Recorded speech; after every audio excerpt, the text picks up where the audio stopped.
Mr. You already decide.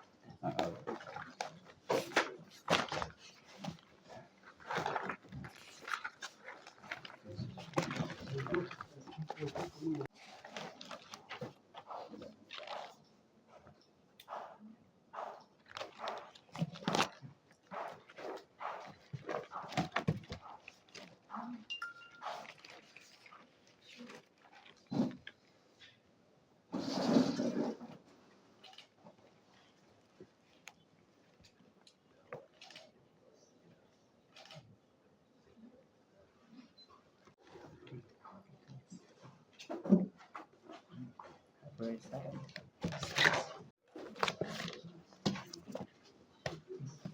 Oh, yes, sir. Yes, sir. Yes. No, flavor. Okay, yes, sir.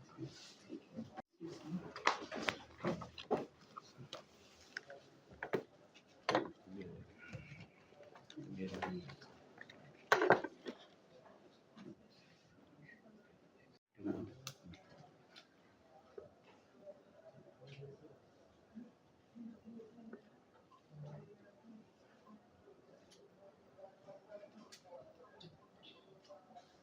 You want to have a picture here? Yeah, it's our client, so I think we can definitely do one like that.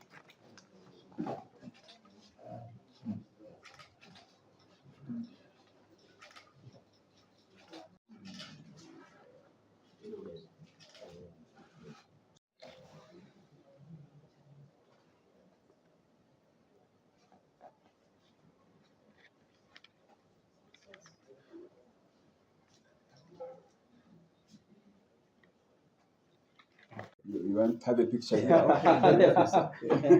Yeah, it's our client, so I think we can definitely do one like that.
Kwanza sina viwango vya kodi.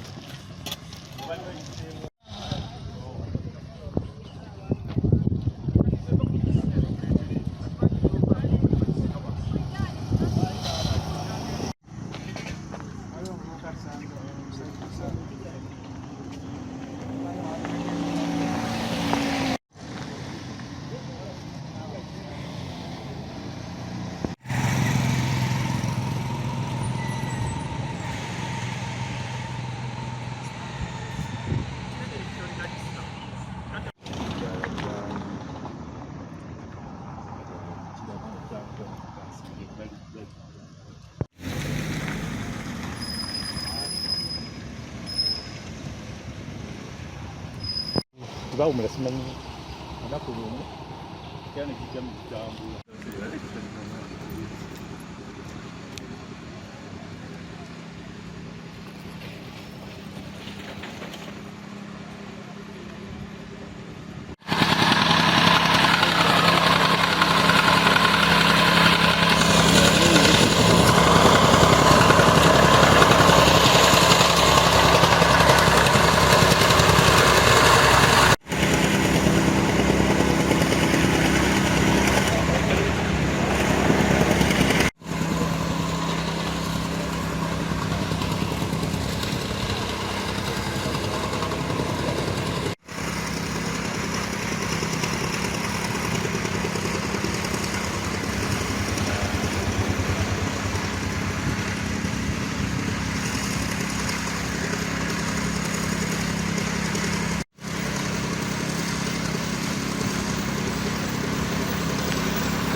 ekyokukwata obuyinza direct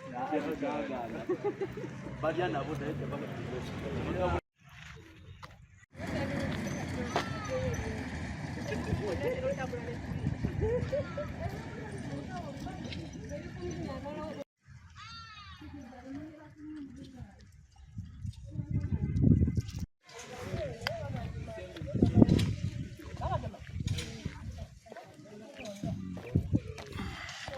Tani freezers ngeziri emulago bagiwa 3 so zaaccommodating emirambo 9 very modern nebo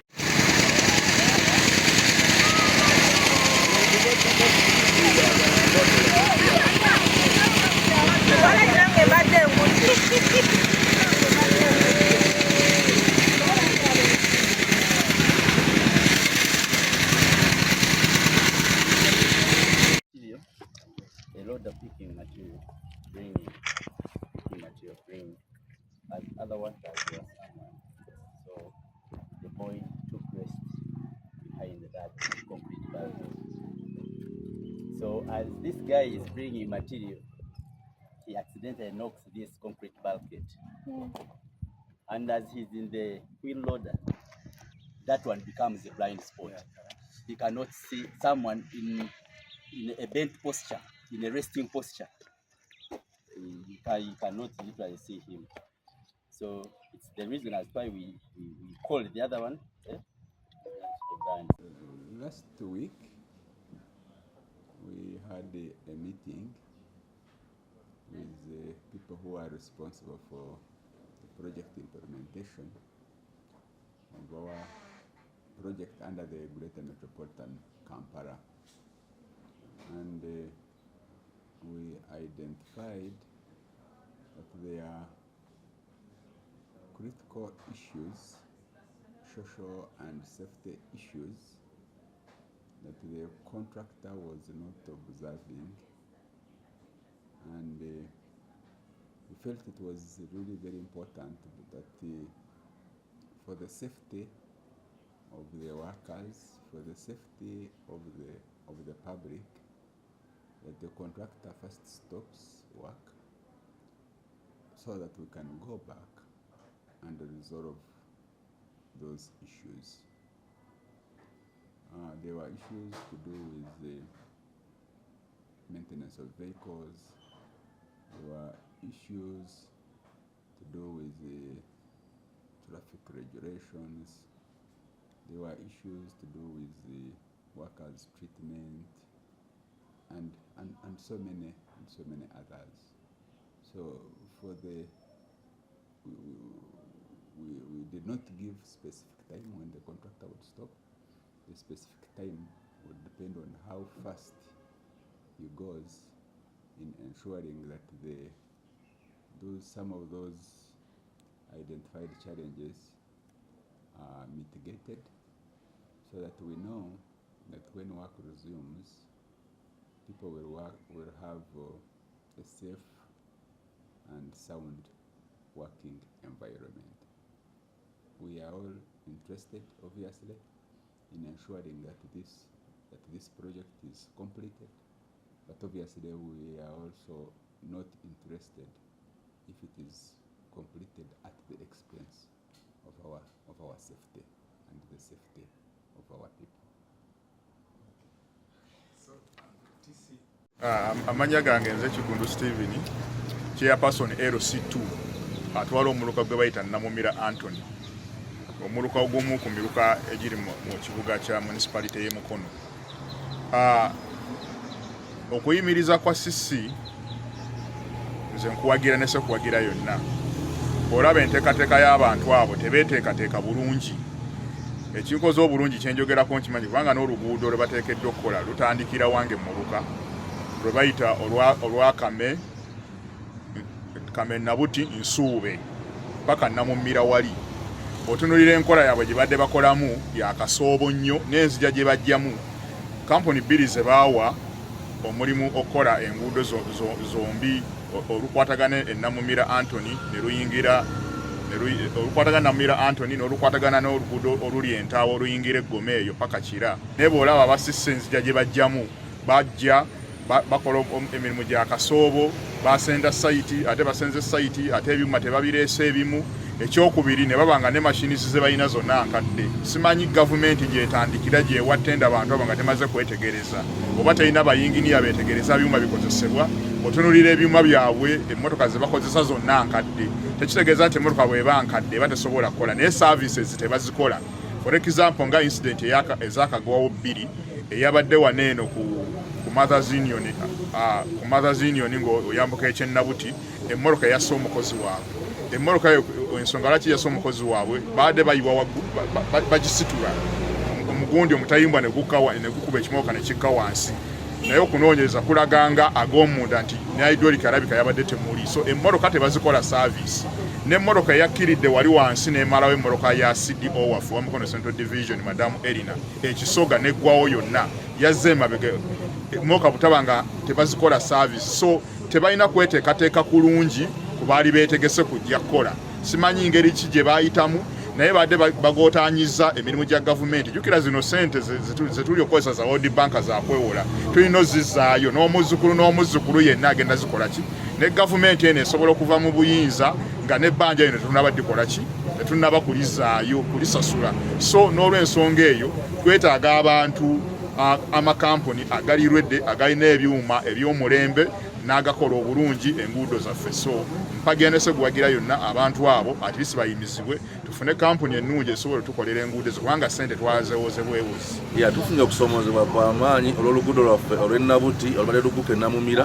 okuyimirizibwa okukola nga tulubadde lwakatandika bwe balutandika ne twafuna essuubi ly'amaanyi nti atlisi tugenda kuwona ku nfuufu ne tugumire neyokulukula naye ekyennaku ekyaguddewo nti ate bayimiriza oluguudo luno so nga ffe abakulembeze ba bodaboda n'abagoba baffe tufunye okusoomoozebwa kw'amaanyi first of all nti enfuufu nnyingi nnyo tebakyafukirira luguudo luno abasaza be tuvuga babeera mu ngoye enjeru babeera baddugala okufa obufi naffe tufunye endwadde ng'ekifa n'essenyiga so wano wenkubira omulanga era bonna bekikwatako baveeyo bunnambyo batuyambe obanga kampuni gye baawa omulimu gw'okukola oluguudo yeriko obuzibu batuyambe batufunye kampuni endala esobole okukola omulimu kuba twawuliddeko nti kampuni eyo erinamu okusoomoozebwayo nga yo first of all emirimu baddemu ng'ekikola mu ngeri yakasoobo ekyokubiri bagamba mbu ebyuma byayo byo tebituukiridde bulungi so tusaba abakulu bekikwatako baveeyo mangu batufunye kampuni endala esobola okututaasaako esobola okukola oluguudo mu budde kubanga enfuufu eno n'ekirala eggwera mu bizinesi z'abantu ojja kuwunzika ng'endwadde mu butuufu kibadde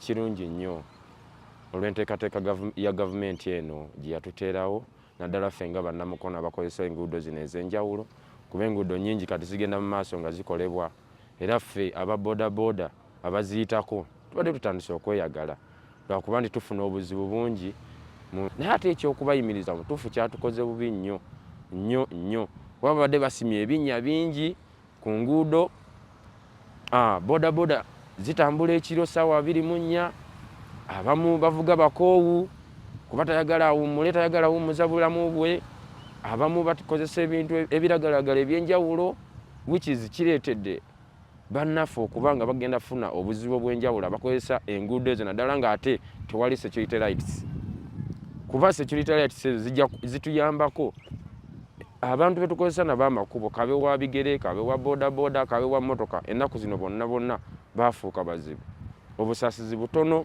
tetwebalira mu kubo engeri gye tugakozesaamu era we tusabira nti gavumenti etuyambe mu mbeera eno gye tulimu ebadde ekoze ekintu ekirungi kuba enguudo zino ziyamba buli muntu enguudo zino eziba nga ate ziyimiridde ate nga babadde bamaze osiikuula ekkubo kijja tukosa nnyo kuba otunulya nabuti musiikuule ekya bishop musiikuule abaana waliwo amasomero enfuufu abaana bagenda kufuna endwadde ez'enjawulo nsubira gavumenti erina plan B naye ate naffe gye tusaba nti plan B yes ensobi ebaawo naye wabanga eyo kampuni yagaanye okutuukiriza ebyo bye bakaanyaako tusaba busabi batuyambe batuyiyizeeyo abakozi abalala abanaatuyamba olaba nga batambuza omulimu ogwo ssebo. China Communications Construction Company Limited eyimiriziddwa mu kukola enguudo e Mukono wansi mu nteekateeka ya gavumenti gye bayita Greater Kampala Metropolitan Area Urban Development Program. Basayininga eno contract nga contract ya myezi 18 naye contract eyo gye baasayininga ne gavumenti nga town clerk Mr. Francis Byabagambye yataddeko omukono gwo ku lwa municipali y'e Mukono nga town clerk erina obukwakulizo obuteekako nnyo essira ku butonde bw'ensi ne ku obulamu bw'abantu kye tuyita environmental and social safeguards mu luzungu. Kati ttiimu zaffe zaagenda okulaba nga Codros eyo China Communications Construction Company Limited waliwo obukwakulizo bwe batagoberera. Obukwakulizo obukwata ku protective gear oba ebyambalo ebikuuma obulamu bw'abakozi baabwe ate n'ebintu ebimu ebikuuma ku butonde bw'ensi. Kati ttiimu zaatula ne zisalawo okuyimiriza Codros babawe obudde batereeze mu bintu ebimu bye baabategezezza. Ate si mulundi ogusoose Municipal Council ebadde ewandiikira oba ebagamba okutereeza mu bintu ebimu naye nga tebavaayo gye bali mangu nnyo. Kati basazeewo bayimiriza basooke beetereeze.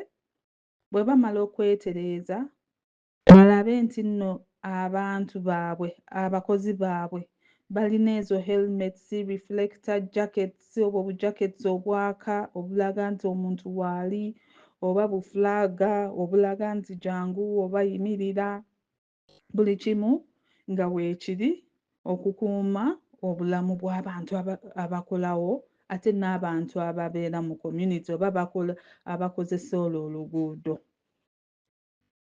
Ekirala ebbaluwa ya town clerk eri very clear, tebuusabuusa, ebagamba nti no batunule ku byuma byabwe oba machine zaabwe zi tractor zi grader ziri serviced bulungi, ziri mu good mechanical condition oba tezirina damage egenda ate okuleeta ebizibu ku site. Ate n'abakozi baabwe bwe bakosebwa babatwala ne babajjanjaba. Byebyo bye twagala batunulemu kubanga tubadde tumanyi ate tulabye nti waliwo abakozi abamu abakosebwa ku site nga twagala ate babitereeze. Tuleme okufiirwa abantu ku site, tuleme okwonoona obutonde bw'ensi kubanga si kye kyaleese GKM AUDP, si kye kyaleese eno puroguramu. Twazze kukola nguudo n'obutale naye si kwonoona obulamu bw'abantu. So twagala Codros etunule ezo ensonga, esome contract, etereeze mu bintu by'obulamu bw'abantu n'obutonde bw'ensi. Ate kino kiyinza otukosa naye obulamu bw'omuntu tebusobola kuzannyibwako. So twagala bakitunuulire babitereeze, kati abo bwe babitereeza nga tuddamu tukola naye si kukola nga ebintu ebyo obw'obukwakulizo nga tebabutaddeko essira. Mwebale nnyo. In one of the reasons why the accident took place. Lastly, from me is about compensation. You have said that all your workers are insured and they have contracts, including the casual labor line. Can I speak on top of the on behalf of the contractor? Certainly, we have systems in place. All workers who come on board registered, given workers contracts, so everybody is covered. And the requirements of the contract emphasizes the contractor to have all these insurances for equipment, equipment and plant, and then the workers themselves. So every work on the project is supposed to be covered by those policies. We want you to commit specifically on the casual laborers who are on the here we talk about workers whatever the category. Yes.